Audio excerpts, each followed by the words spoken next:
ఉత్తరకాలామృతం 4 స్వర్క్షోచ్ఛాది సుహృత్రికోణసహితే రాశ్యంశవర్గోత్తమే సౌమ్యసౌఖ్యకరోథ పాపఖచరోపి ఏవం విధుచ్చేచ్ఛువ యద్భేషస్థితవాంశవా బలయుతాశ్చేత్తత్పభో లాభకృత్ యస్యాం షర్షగతో బలీహితఖగ సౌమ్యోపి తస్యార్థతః.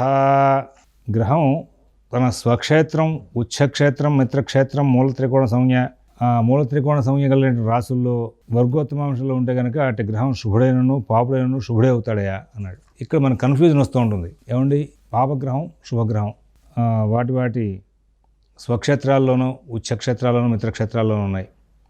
పాపగ్రహానికి స్థానబలం పెరిగినప్పుడు ఇబ్బంది పెడుతుంది కదా అనేటువంటి అంశాన్ని మనం అనుకుంటూ ఉంటాం. కాలామృతకారు కూడా ఏం చేశారంటే సౌమ్య స్వతశుభం శుభుడగువాడు స్వతహాగా శుభుడైనటువంటి గ్రహం. ఇక్కడ స్వర్క్షోచ్ఛాది సుహృత్రికోణ సతే స్వక్షేత్రం, ఉచ్చమైనటువంటి క్షేత్రాలు, సుహృత్ మిత్రక్షేత్రం, త్రికోణం మూల త్రికోణం, వీటిల్లో సహితే కూడుకుని ఉంటే వర్గోత్తమాంశంలో కనుక ఉంటే సౌఖ్యకర జాతకుడికి సౌఖ్యాన్ని ఇస్తున్నాడు అన్నాడు. ఇక్కడ సౌమ్య స్వక్షోచ్ఛాది సుహృత్రికోణ సతే రాశ్యంశ వర్గోత్తమే అన్నాడు. సౌమ్య గ్రహాలు ఉదాహరణకి ఒక శుక్రుడు విషయం లేదా గురువు విషయం చూద్దాం. గురువు స్వక్షేత్రంలో ఉన్నాడు అనుకోండి. స్వక్షేత్రం ఉంటే గురువుకి ధనస్సులో ఆయన స్వక్షేత్రంలో వర్గోత్తమాంశ ఉత్తరాషాఢ 1వ పాదంలో ఉంటాడు. మీనంలో వర్గోత్తమాంశ రేవతి 4వ పాదంలో ఉంటాడు. అప్పుడు రాశి అంశాల్లో 2 చోట్ల కూడా ఈ సౌమ్యగ్రహం స్థానబలం కలిగి ఉంటుంది. ఉచ్చలో వర్గోత్తమం అన్నాడు. ఉచ్చలో వర్గోత్తమం అన్నప్పుడు పునరుసు 4వ పాదంలో ఉంటాడు. అక్కడ రాశి నవాంశ 2 కూడా మంచి క్షేత్రాలు అవుతున్నాయి. తర్వాత ఈ విధంగా శుక్రుడు కూడా చూద్దాం. శుక్రుడు కనుక స్వక్షేత్రం ఒకవేళ వృషభంలో ఉన్నాడు, వర్గోత్తమం ఉన్నాడు. వృషభంలో వర్గోత్తమం అనేసరికి రోహిణి 2వ పాదం అవుతుంది. మరి రాశిలో నవాంశలో స్వక్షేత్రాలు ఉంటాడు. కన్య మీనంలో ఉచ్చలో కనుక వర్గోత్తమం చూస్తే 24వ పాదం. ఇక్కడ ఈ 2 సందర్భాల్లోనూ కూడా కొంచెం వర్గోత్తమాల్లో ఉన్నప్పుడు స్థానబలాలు ఉచ్చలో వర్గోత్తమం, స్వక్షేత్రంలో వర్గోత్తమం 2 చోట్ల కూడా ఉచ్చలో ఉన్నాడు, 2 చోట్ల కూడా వర్గోత్తమంలో ఉన్నాడు అన్నప్పుడు ఆయనకి బలం బాగా పెరుగుతోంది. కాబట్టి సౌఖ్యకర ఆయన సౌఖ్యాన్ని ఇస్తున్నాడయా అని చెప్పాడు. పాపఖచరోపి అమయా నువ్వు సౌమ్యగ్రహాల గురించి మాట్లాడుకున్నావు. ఇదే రీతిగా పాపగ్రహాలు కూడా మరి ఒకవేళ ఏవం విధశ్చేత్ పాపఖచరోపి ఏవం విధశ్చేతు శుభ అవి కూడా శుభ ఫలితాలను ఇస్తున్నాయ్యా. యద్భేషస్థితభాంశపాహ ఏ భావాధిపతి ఉండేటువంటి ఆ రాశ్యాధిపతులు బలయుతా బలవంతులైనట్టి తద్భావ ఆ భావాధిపతి లాభకృతు లాభం చేయొచ్చు. యస్యాం షగత ఏ గ్రహం యొక్క రాశ్యాంశంలో బలి బలవంతుడవుతున్నాడు హితఖగ మిత్రగ్రహాన్ని సౌమ్యోపి స్వతశుభుడు అయిన తస్య గ్రహ సంబంధం కలిగినటువంటి జాతకునికి అర్థత ధనమిస్తున్నాడే అన్నాడు. ఇక్కడ పాపగ్రహాలైనా శుభగ్రహాలైనా సరే స్వక్షేత్ర ఉచ్చక్షేత్ర మూల త్రికోణాల్లో ఉన్నప్పుడు వాళ్ళు మరి వర్గోత్తమంలో కనుక ఉంటే ఆ వర్గోత్తమ ఫలితాలుగా శుభ ఫలితాలు ఇస్తున్నారు అని చెప్పుకుని వచ్చాడు. స్వర్క్షోచ్ఛాది సుహృత్రికోణ సహితే రాశ్యంశ వర్గోత్తమే సౌమ్యసౌఖ్యకరోథ పాపగచరోపి ఏవం విధశ్చేచ్ఛువ. అలాగే ఇక్కడ ఇంకో మాట ఏం చెప్పాడు, యద్భేషస్థితభాంశపాః ఏ గ్రహం ఎక్కడ ఉంటుందో ఆ గ్రహ అంశాధిపతులు బలవంతులే కనుక ఉంటాయి. ఈ గ్రహం ఎక్కడ ఉంటుందో అక్కడ దానికి సంబంధించిన అంశ అధిపతులు కనుక బలవంతులై ఉండి ఆ గ్రహానికి లాభాన్ని చేస్తున్నారు అన్నాడు. ఇక్కడ రాశిలో ఉన్నటువంటి గ్రహాలనే కాకుండా నవాంశలో ఉన్నటువంటి గ్రహాల యొక్క అధిపతుల యొక్క బలాలను కూడా తీసుకుని ఇక్కడ మాట్లాడుకుని వచ్చాడు. నవాంశతో ఏం చెప్తాం, నవాంశతో ఫలితాలు చెప్పే గ్రంథాలు ఉన్నాయా, చాలా క్లియర్గా ఉందా అనుకుంటూ ఉంటారంతా కూడా. పారిజాతంలో పక్కన మనం చూసుకుంటూ వెళ్తున్నాం. జాతక భంగాల్లో వాటిల్లో మనకి అక్కడ ఈ యొక్క విశేషాలని కనబడ్డాయి. మళ్ళీ ఇక్కడికి వస్తే ఇక్కడ కూడా నవాంశాలతో ముడిపెట్టి ఈయన చెప్పుకుంటూ వస్తాడు. ఎక్కడ ఏ గ్రహం ఉంటుందో, ఏ గ్రహం ఎక్కడ ఉంటుందో ఆ గ్రహాంశాధిపతుల గ్రహ అంశాధిపతులు బలవంతులే కనుక ఉంటే ఆ గ్రహం లాభమే చేస్తుంది అన్నాడు. ఈ గ్రహం ఒకవేళ రాశిలో ఏదో మేషంలో ఉంది, ఈ మేషంలో ఉన్న గ్రహానికి అంశలో గ్రహాలు ఎక్కడైనా చూసుకోవాలి. అంశలో ఉన్న గ్రహాలు మరి బలంగానే ఉన్నాయి, ఉన్నప్పుడు ఇక్కడ ఈ గ్రహం బలాన్ని ఇస్తోంది అన్నాడు. అంటే అంశనాథుడిని కూడా దృష్టిలో పెట్టుకుని చెప్పుకున్నాడు.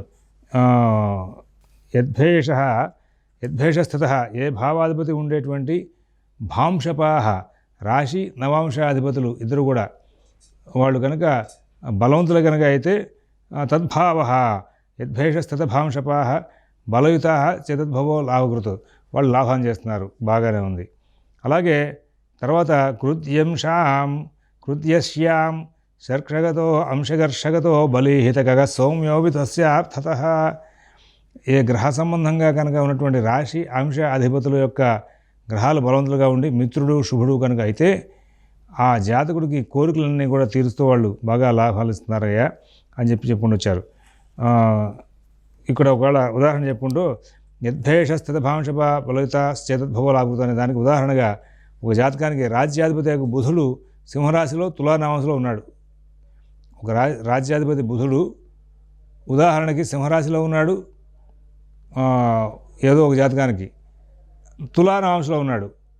సింహరాశ్యాధిపతి రవి, తులాధిపతి శుక్రుడు, రవి శుక్రులు స్థానాది బలవంతులుగా ఉన్నారనుకోండి, అప్పుడు ఈ రాజ్యాధిపతి కూడా బలాన్ని ఇస్తున్నాడు. ఈ మాటలు మనకి పారిజాతంలో ఆల్రెడీ మనం చెప్పుకునే ప్రయత్నంలో వచ్చాయి. మనకి తనుభావాన్ని చెప్పే విషయంలో ఒకసారి మీరు వెనక్కి చూసుకోవచ్చు.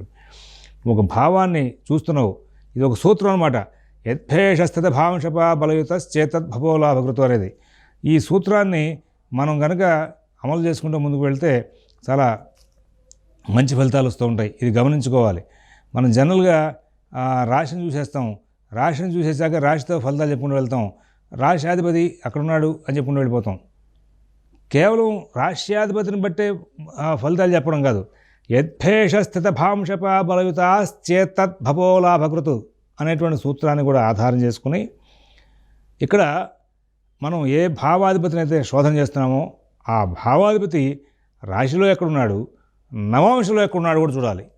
చూస్తే ఆ అధిపతులు ఎవరైతే ఉన్నారో యద్భేష స్థితభాహ అంశపాహ బలయుతాహ, అక్కడ ఆ రాశ్యాధిపతి అలాగే అంశాధిపతి కూడా బలంగా ఉన్నారు అంటే కనుక నీకు వెంటనే లాభం చేకూరుతుంది, ఆ భావానికి లాభం చేకూరుతున్నాడు. అందువల్ల ఈ ఉదాహరణ చేస్తే ఇక్కడ ఏం చేస్తాడు, ఒకవేళ రాజ్యాధిపతిని శోధన చేస్తున్నావు, ఈ రాజ్యాధిపతి రాశిచక్రంలో ఆయన వెళ్ళి ఒక సింహంలో ఉన్నాడయ్యా, అలాగే అంశలో తులలో ఉన్నాడు. నువ్వు ఉదాహరణకి రాజ్యాధిపతి బుధుడు అనుకున్నావు, ఆ బుధుడు సింహంలో ఉన్నాడు, నవాంశలో తులలో ఉన్నాడు. సింహాధిపతి రవి, తులాధిపతి శుక్రుడు ఇద్దరు కూడా బలంగా ఉన్నారే అనుకో, అప్పుడు ఈ రాజ్యాధిపతి కూడా నీకు బలమైనటువంటి ఫలితాలు ఇస్తాడన్నాడు. ఆత్మ సంబంధినో ఏచ ఏ నిజ సధర్మిణ అనేటువంటి అంశాలని ప్రస్తావన చేసి వచ్చిన జాతక చంద్రికలో మాటలను కనుక మీరు శోధన చేసుకొస్తే ఈ ఆత్మ సంబంధానికి వీటిని కూడా మనం రిలేటివ్గా మనం తీసుకుంటూ వెళ్ళాల్సిన అవసరం వస్తుంది. నీ యొక్క భావం ఏ భావాన్ని శోధన చేస్తావో ఆ భావాధిపతి రాశిలో ఎక్కున్నాడు, నవాంశలో ఎక్కున్నాడు, ఆ అధిపతులు కూడా బలంగా ఉంటేనే అనేది. దీనికి ఉదాహరణ ఒక మాట చెప్పనా, నువ్వేదో ప్రయాణం చేసి వెళ్తున్నావు, ప్రయాణం చేసి వెళ్తున్నప్పుడు 2 రోజులు ప్రయాణం, ఈ విజయవాడ వచ్చావు, విజయవాడలో ఈ కరోనా ప్రభావాలు లేకపోతే కలరా ప్రభావాలు మసూజీ ప్రభావాలు లేకుండా ఉన్నాయి కాబట్టి అది రాశిచక్రం విజయవాడ అంటే, అప్పుడు నువ్వు విజయవాడలో ఉండడానికి నీకు అనుకూలం కుదురుతుంది. అలాగే నువ్వు ఏదో ఒక ఎవరింటికో ఒక శర్మగారిని భోజనానికి వెళ్తున్నావు, ఆ శర్మగారి ఇల్లు కూడా బలంగానే ఉంది, శర్మగారు కూడా బలంగా ఉన్నాడు ఆర్థికంగా కానీ వనరులతో కానీ. నువ్వు వెళ్ళేందుకు ఆయన నీకు సత్కారం చేయడం కానీ నీకు డబ్బు ఇవ్వడం కానీ నీకు భోజనం పెట్టడానికి కానీ చక్కగా చేసుకొస్తాడు. విజయవాడ బాగుంది కాబట్టి విజయవాడలో తినేందుకు నువ్వు సుఖంగా ఉంటావు, అంటే రాశిచక్రం, ఆ రాశ్యాధిపతి బలంగా ఉన్నాడు కాబట్టి అని. అలాగే శర్మగారికి వెళ్ళావు, శర్మగారు కూడా బలంగా ఉన్నాడు, శర్మ అనేది రాశిచక్రంలో అంశ అనమాట. ఆ నేపథ్యంలో ఏమవుతుంది, నీకు విజయవాడలో దిగావు, శర్మగారింట్లో దిగావు, విజయవాడ అనే రాశిచక్రం తీసుకోవాలి, రాశిగా తీసుకోవాలి, శర్మగారిని నవాంశ తీసుకోవాలి. అక్కడ నువ్వు దిగిన కారణంగా నీకు ఆ 2 బలంగా ఉన్న కారణంగా నువ్వు వెళ్ళినందుకు నీ భోజనం లభిస్తుంది. కాబట్టి ఒక భావాధిపతి ఏ రాశిలో ఉంటాడో ఏ నవాంశలో ఉంటాడో అవి 2 కనుక బలంగా ఉన్నాయంటే కనుక, అధిపతులు బలంగా ఉన్నారంటే కనుక వెళ్ళినందుకు వీడికి కూడా కాస్త తిండి లభిస్తుంది. కాబట్టి శత్రుక్షేత్రంలో ఉన్నప్పటికీ కూడా ఆ అధిపతి బలంగా ఉంటే కనుక యద్భేషస్థితభాంశపా బలయుతః చేత్తద్భవో లాభకృత్ అనేటువంటి సూత్రం ప్రకారంగా శత్రుక్షేత్రం అయినప్పటికీ నవాంశ శత్రుక్షేత్రం మిత్రక్షేత్రం పక్కన పెట్టినప్పటికీ ఆ అధిపతులు కూడా బలంగా ఉంటేనే నీకు ఏదైనా లాభం చేకూరే అవకాశం ఉంది అనే మాటను మనం ప్రస్తావన చేసుకుంటూ వెళ్ళాలి.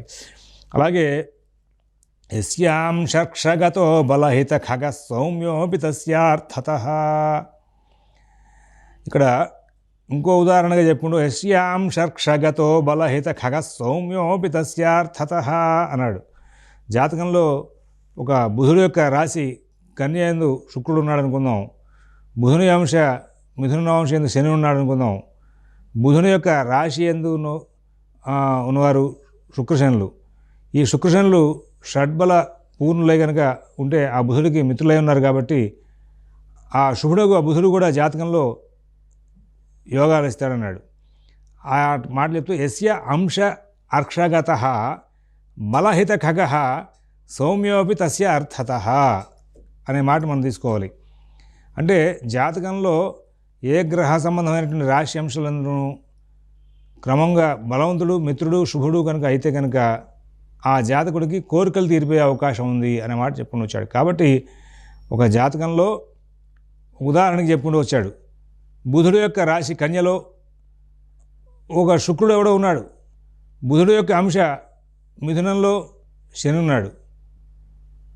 ఇక్కడ ఆ మిథునానికి ఆ కన్యకి రెండింటికి కూడా బుధుడే కదా అధిపతి. ఆ బుధుడు యొక్క రాశి అంశాల్లో శుక్రశనులు ఉన్నారు. ఈ శుక్రశనులు బలం కలిగి ఉన్నారు. వాళ్ళు బుధుడికి మిత్రుడు కదా, కాబట్టి ఆ శుభుడకు బుధుడు ఆ జాతకంలో అఖిల ఇష్టస్థితినిస్తాడయా అని చెప్పుకుంటూ వచ్చాడు.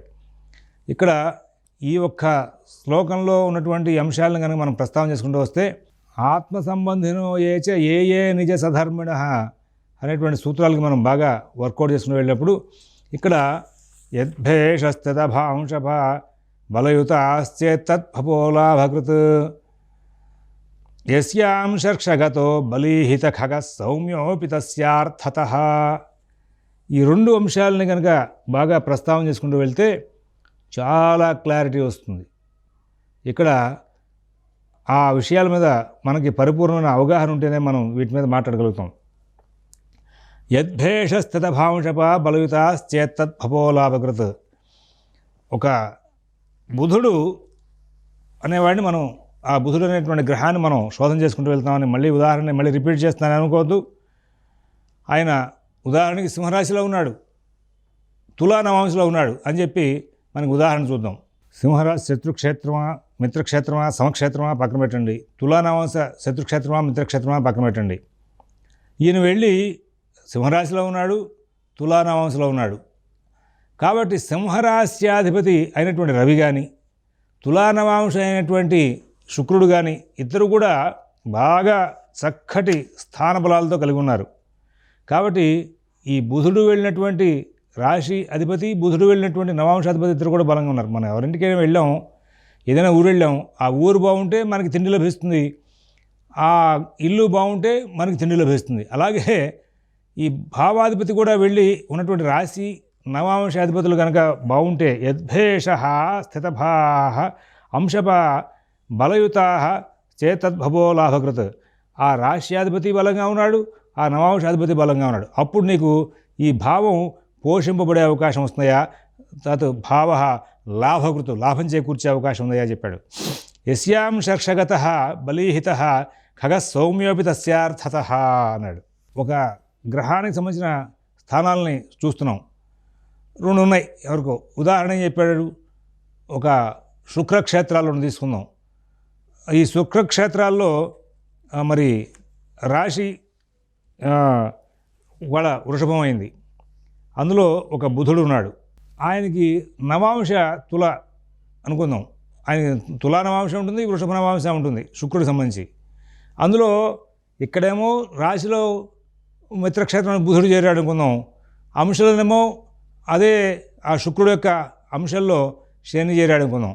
ఈ శుక్రుడికి బుధుడికి శనికి మిత్రత్వాలు ఉన్నాయి కదా, అందువల్ల అక్కడ ఆయా అంశాల్లో రాశుల్లో చేరినటువంటి ఆ యొక్క మిత్రగ్రహాలైనటువంటి శుక్ర శని బుధ వీళ్ళందరినీ ముగ్గురిని అబ్జర్వ్ చేస్తే వాళ్ళకి స్థాన బలాలు షడ్బలాలు కలిగి ఉంటాయి.